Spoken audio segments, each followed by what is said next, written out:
So this is our dark sky site in northwest Mississippi near Michigan City, about 45 minutes from Memphis, and we're going to try a couple things for you tonight. So this is Keith. Keith is one of our astrophotographers, and you can see he's setting his rig up. When it gets dark a little later, we're going to shoot a deep sky object using Keith's rig. So that's one of the things we're going to do. The second thing we're going to do is we're going to put a night vision eyepiece into a 10-inch dob and look at some deep sky objects. I got my man Brian here with the night vision. I got my 10-inch dob. We put the two together, and then we'll see what we can see. So those two things.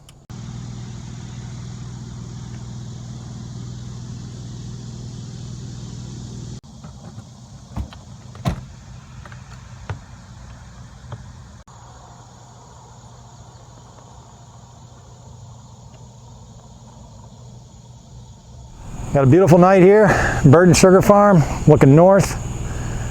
Sun is setting, not a cloud in the sky. Should have good seeing conditions tonight. So we're putting the iPhone on the iPhone holder right now. And that's going to go into the eyepiece holder. And then we're going to connect the night vision.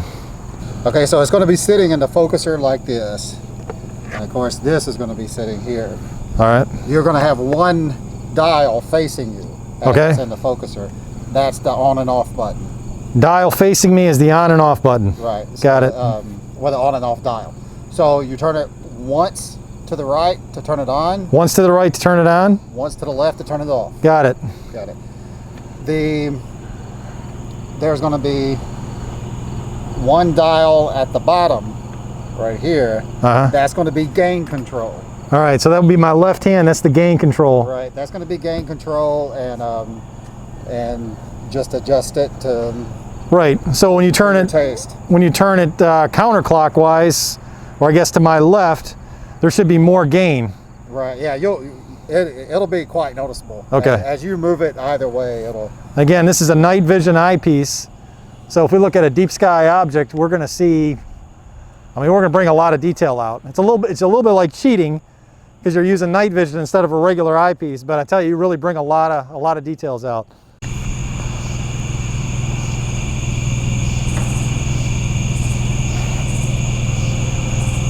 All right, Keith is set up. What do we got, Keith? So William Optics 102. William Optics 102. Paramount MyT mount. Paramount MyT mount. SBIG camera. SBIG camera. And what are we shooting tonight? Pelican Nebula. Pelican. IC 5070 in Cygnus. IC 5070 in the constellation Cygnus. Yep. Great target. Thank you. Awesome. All right, night vision and phone are connected to the 10-inch dob. I'm turning the phone on. It's our moment of truth. Whoop, there's my towel. Both of us have face masks on, by the way.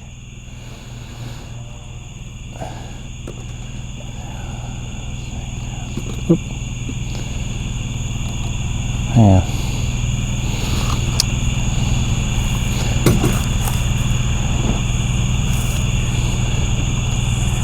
Phone is on. Okay, put it on just a regular camera. Just fine.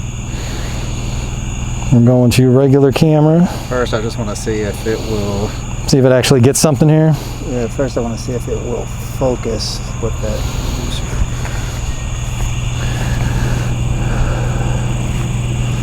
I guess it would help if I turned it on. So here's your on dial right at the top for you. Okay. And one. There we go. Oh, whoa. So it's getting dark.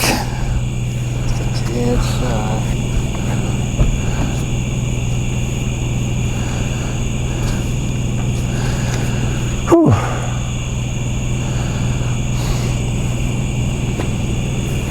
Okay.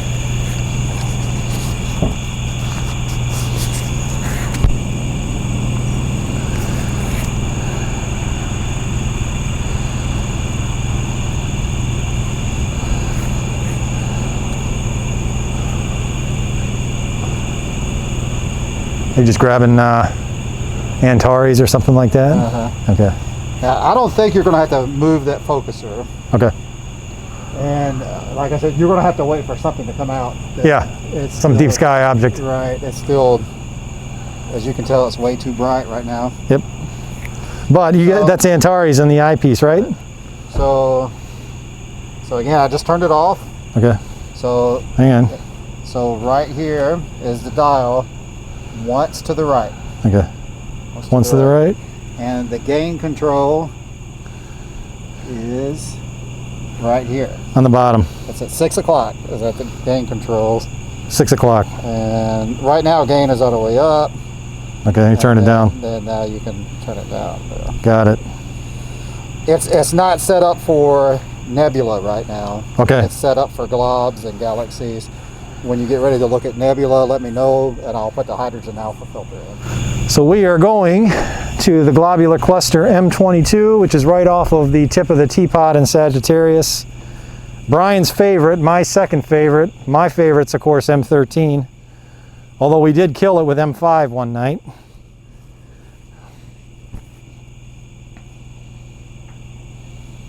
Correct me if I'm wrong, M22 is one of the closest globulars to our solar system. All right, so it's showtime here. It's just before 9 o'clock. We've got the iPhone connected to the night vision in the 10-inch Dob. And we are looking at M22, the Globular Cluster, right off of the tip of the teapot in Sagittarius. So there you go, M22. Again, as seen on an iPhone connected to a night vision eyepiece through a 10-inch Dobsonian telescope.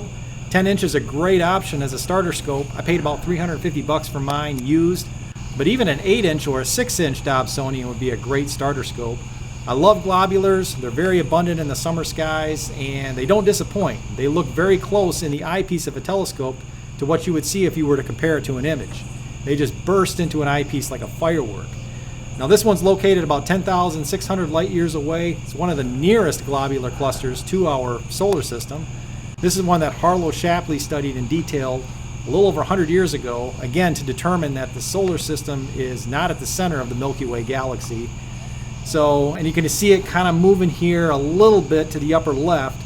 Again, it's not the telescope that's moving, it's actually the Earth that's moving, and then you got to keep adjusting the telescope by hand because we don't have it on a tracking mount.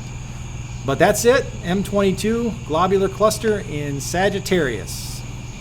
All right, our next shot is M17 the Swan Nebula, otherwise known as the check mark or the Omega Nebula. And this also is just north of Sagittarius. Beautiful night. Milky Way is just bursting right now.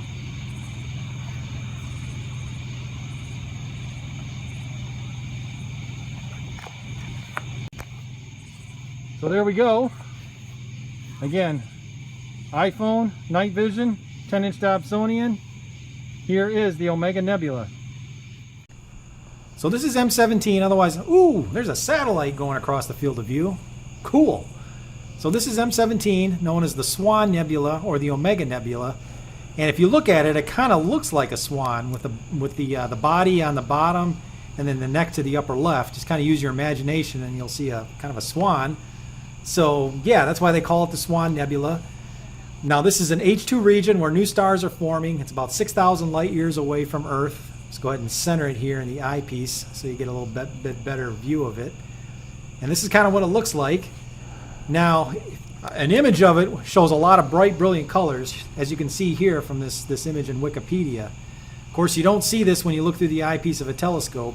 All you see is a gray fuzzy patch because there's not enough light coming into your telescope to stimulate the rods and the cones in your eyes where you see color. So that's why you see it as kind of a gray fuzzy patch. But this is one of the more popular summer targets. Again, this is M17, the Swan Nebula, sometimes called the Omega Nebula or the Checkmark Nebula. It's in the constellation Sagittarius, about 6,000 light years from Earth. Total solar mass is about 800 times the mass of our sun. This is, again, a stellar nursery where new stars are forming. Really great target. This is what it looks like through the eyepiece of a telescope. Very popular summer target. Where? There we go. Yeah, just shine it on there. I don't know, Jeremy. You might have to. Oh, there we go. Right there, Jeremy. Yeah, that's it. That's 81 and 82. M81 and M82. All right, two for the price of one. You're looking at two faint galaxies in the same field of view. In the upper left is M82. That's the Cigar Galaxy, about 10 o'clock in the eyepiece. And then the lower right at about 4 o'clock is Bode's Galaxy. That's M81. Now, M81 is a grand design spiral galaxy, and it really looks beautiful in an image. And here you can actually see an image that one of our astronomers, Keith Latulay, took. You'll hear from Keith in just a little bit. You get an idea of what these two galaxies look like. Now, the gravity of M81, lower right, is influencing M82, upper left. And M82 is what's called a starburst galaxy. The gravity is causing gas clouds in M82 to collapse and undergo a rapid period of star formation. So M82 is actually a very bright, luminous galaxy. If you look at an image of it, you'll see just a lot of activity. But these are two faint fuzzies. These are what galaxies look like in the eyepiece. You don't see structure, of course. You just see kind of faint smudges. But these are separate island universes like our Milky Way, consisting of billions of stars located about 12 million light years away. Great summer target, really available any time of the year off of the bowl of the Big Dipper in Ursa Major. M81, lower right, M82, upper left. Bode's Galaxy and the Cigar Galaxy. Yeah, we could. You might get Whirlpool. It's kind of bright there, but Love it. and have you done M4 yet? No, I haven't. Antares.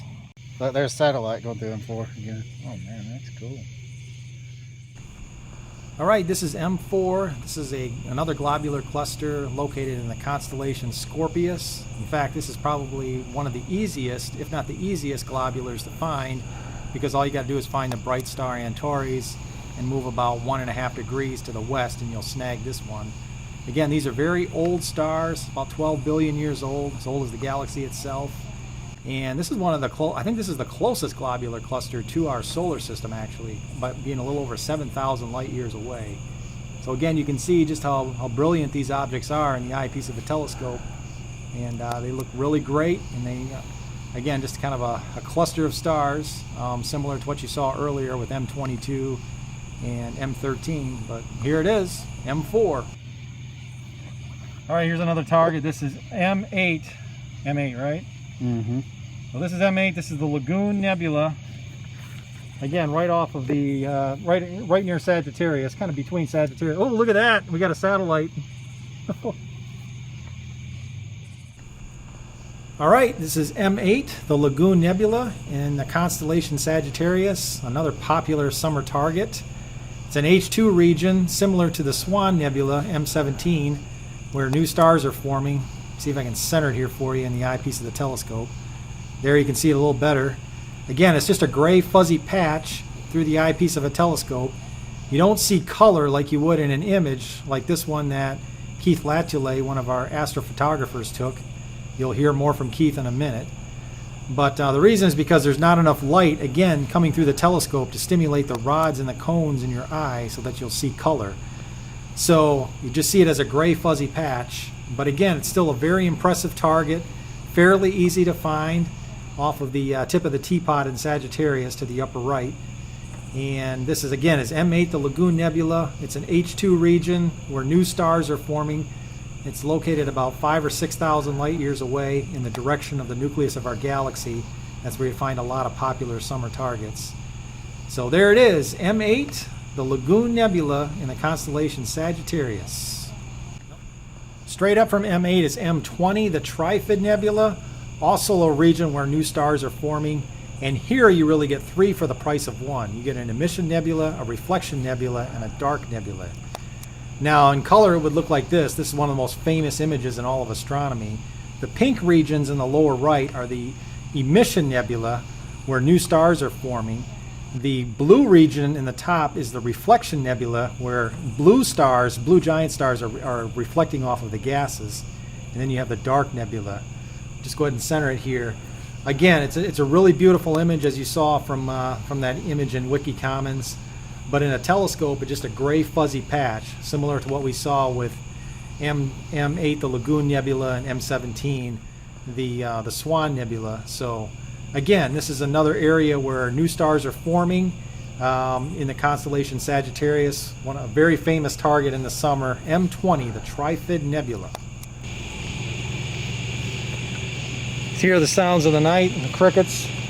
That's the planet Jupiter off in the distance.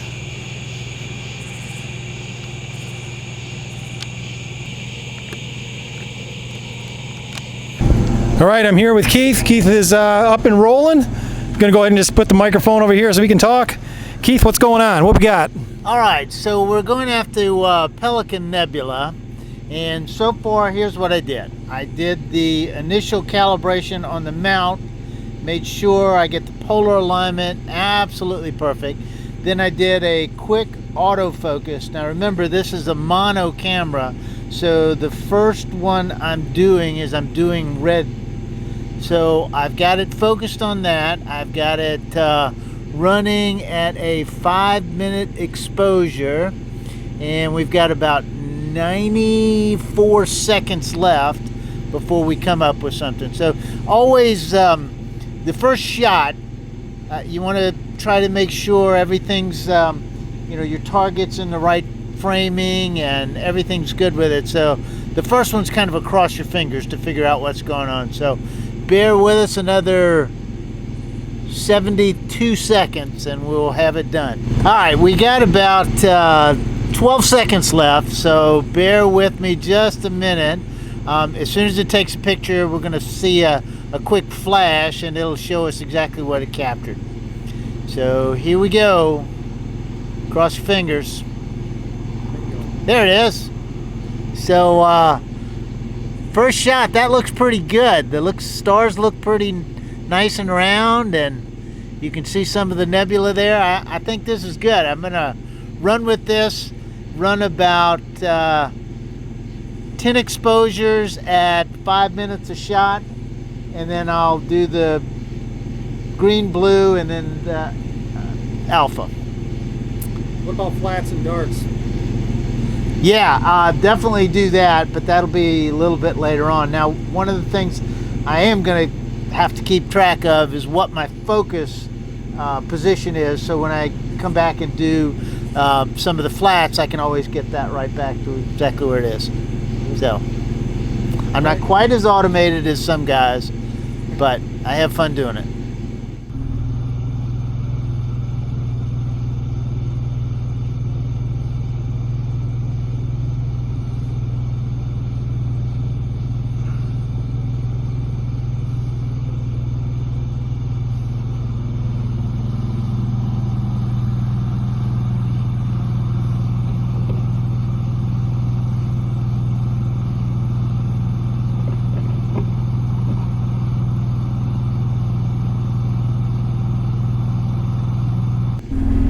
All right, what do we got?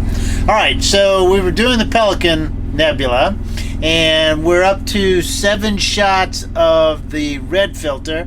So just wanted to show you, a lot of times I do like to see it on the screen here, which is in SkyX, but I also like to do a real quick version in PixInsight and figure out exactly what it looks like. So I pulled up one of the exposures of the red in PixInsight, and I'm going to do a real quick screen stretch just to see what things look like. And so far looks pretty good. Now, one of the things I do like to do is kind of magnify it a little bit and see what kind of details we can come up with. And so far details are looking pretty good. Stars are nice and round. So far happy with what we're seeing. A lot better. So once we finish the red, again, we'll go back and do blue, green, and hydrogen alpha. That'll be used as the kind of objective base coat to it. Kind of blends in. So that's it. All right, so you get an idea of what goes on at our dark sky location in Burton Sugar Farm. It is now about a month later. In fact, it's actually exactly 1 month later to the day from when we shot that footage, but we showed you several deep sky images, or deep sky objects, through the night vision eyepiece in the dobsonian. And of course, we showed you also kind of what Keith does as an astrophotographer, and one of the objects that he worked on that night, which is the Pelican Nebula. And got Keith on here, and you gathered data. Say hello. Hi. So you gather data, Keith, and then kind of walk us through the process of getting these images, because it doesn't just happen. I mean, it definitely takes work. Right. So let me kind of go back to the beginning and kind of let you know how I have to do things. So I don't have a an observatory. So everything I have to do is mobile. So every night, you know, I pack it all up, goes back in the box. The next day, I got to bring it back out, put it up. The thing about these mounts and the setup that you have to understand is, if you want to do imaging, that's great. And you can pretty much pick any mount and pick it up, put a camera on the back of it, and you can get a decent picture. You probably can't let it image for more than a few seconds at a time until you kind of move up in a mount that's capable of tracking the skies very precisely. Yeah. So to be able to do that, you've got to set your mount up. You really have to polar alignment, align it. In my particular case, I have to do a, it's called the T-point, which is basically a reverse GPS. So it goes out and it takes pictures across the sky, it maps the sky out, gets everything, comes back and tells me how far it's off, and then says, okay, you need to, you know, reset this much so that you can get good alignment. And once you do that, then you get to the point where you can track an object and keep that camera lens open for a longer period of time. Sometimes 5 minutes. I actually like 5-minute exposures, some maybe 3 minutes, 5 minutes, but I can even go as far as 10, maybe 15 to 20-minute exposures by guiding as well. So it all goes back to that, you know, the setup takes you a while to get, and you've got it done. And once you get everything all precisely aligned, then you can start the process. So the process, I use a monochrome camera, which is black and white. Yep. And it has filters. So I have a filter wheel in front of it. There are options for 7 filters. The filters I have are red, green, blue, a UV. I've got a hydrogen alpha, a sulfur, and an oxygen. And so depending upon what the subject is, you'll use some combination of that. Now, some guys are, and I'm just getting into it now, some guys will be really particular and they may only use the hydrogen alpha, the sulfur, and the oxygen and put it together in certain palette forms, and they get these really interesting colors. I'm still kind of conservative, I guess, and I'm doing the red, green, blue, and then, but even in this particular picture, I did use the red, green, blue clear for luminance, and then also the hydrogen alpha to also create, kind of added to that luminance to bring out some of those details. The HA is the one that really brings out the red. Yeah, I think it, you know, it gets those fine details and kind of brings them out. Now, it's go ahead. We were talking about that earlier with the one of the other objects we looked at when we were out there, which is M20 the Trifid Nebula, where you can see the emission part of the nebula, which is kind of that reddish pinkish color. Same kind of thing here, where it's the, you know, that reddish color that's so distinctive of the emission nebula, the H2 regions, if you will. So very similar. I mean, it's a beautiful image. There's no question about it. You can really see the characteristic of the Pelican. So how many subs did you take to actually get this image? That particular one, I was doing 5-minute subs, and I think I had 12 apiece. So 12 green, blue, red, and then HA. And hydrogen alpha. Okay. Right. And then kind of put those together. Now, that's the interesting thing, is that you don't have to do it all in one night.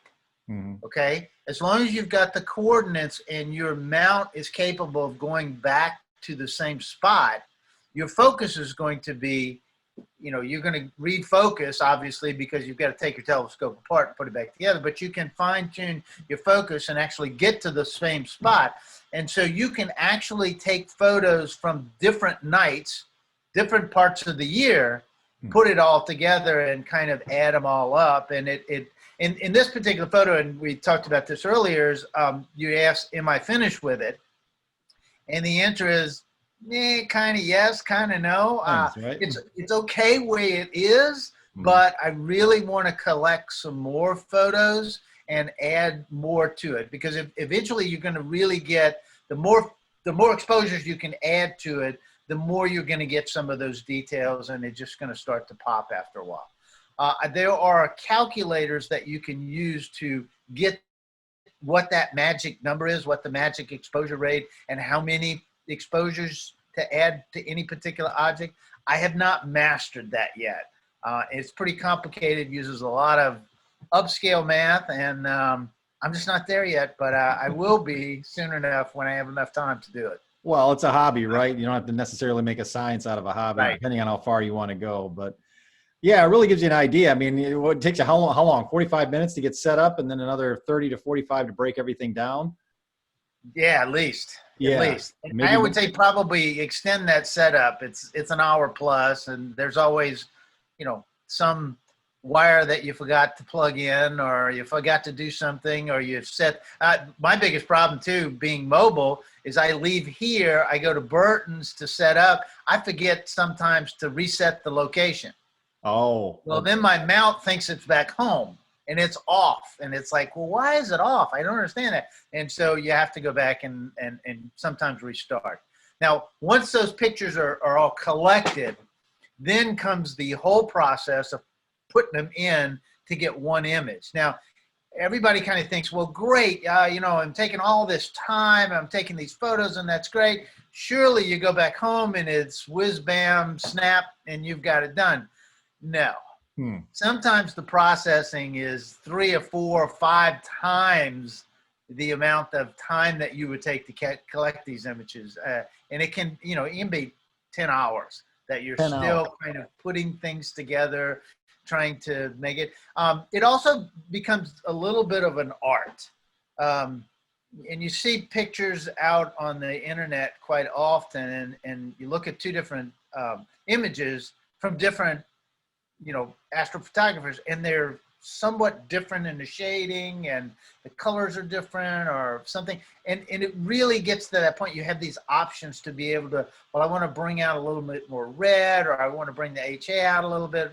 And so you really can get some of those things in there. And it really does become somewhat of an art to be able to see some of it.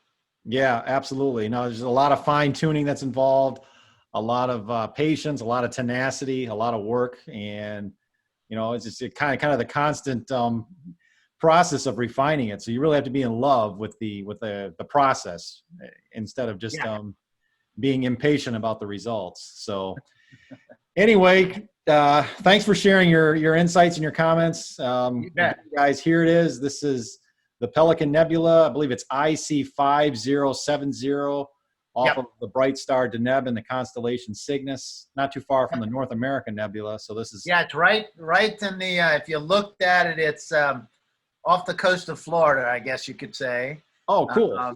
And so I don't, my field of view of my particular telescope is not wide enough, even with a focal reducer, to get the entire North American and Pelican at the same time. So I'm, again, another one of those things, as soon as I get time, start playing with being able to do a mosaic. Yeah. And so these photos will actually be part of a mosaic later on that I'll take with the North American and try to put it all together. Now, obviously, it won't be as magnified as this, but it'll also, you know, have still that same texture and comment and things like that. You can see these two. Notice too, there's a little artistic creativity, because if you can see the one I drew on, just to show you where the beak and the eye are, because the first time I looked at this, I kept looking at the back of the head going, I don't see a pelican there. I don't know what they're talking about. But it wasn't until I looked at the whole thing, so, oh, okay, that's what it is. To me, it looks like a more of a dinosaur. Pterodactyl. Pterodactyl, yes. To me, that's what it looks like. But if you can look at those 2 pictures, you notice the one, at least on my right, has fewer stars. Oh, yeah. Okay? Yep. And so what I did is, that was a little creative. I just kind of went back in and made some of the stars a little smaller. The more I look at it, the more I'm kind of, and that's the other thing about doing this, is once the art comes in and you start kind of fooling around with things, you kind of begin to second guess yourself later on. I actually like the other one better now. Oh. So I may go back to that one and say, well, no, this is the one I really want to do. But yeah, there's different things and different software programs. I use a software program called PixInsight, designed by astronomers and astrophotographers for astrophotographers, and it does quite a few things that Photoshop doesn't do. Photoshop wasn't originally designed to do astrophotography. So it was designed to do everything in broad daylight and those type of pictures. Now, there are a lot of guys who do great stuff with it, and there are a lot of add-ins and programs to Photoshop that you can get to do astrophotography. But PixInsight is specifically designed for astrophotography. So it doesn't, you don't use it for daytime photos. And so there's a number of things that you can do with PixInsight that you can't do with Adobe Photoshop. All right, Keith, well, we got to let you go. I want to thank you for taking the time once again for sharing some of your insights. Again, it's about a month later, and Keith has worked on this and done a lot of post-processing. So here it is again, the image of the Pelican Nebula that Keith took from our dark sky location at Burton Sugar Farm, mid-August 2020. And stay tuned for more information and more updates on future virtual star parties.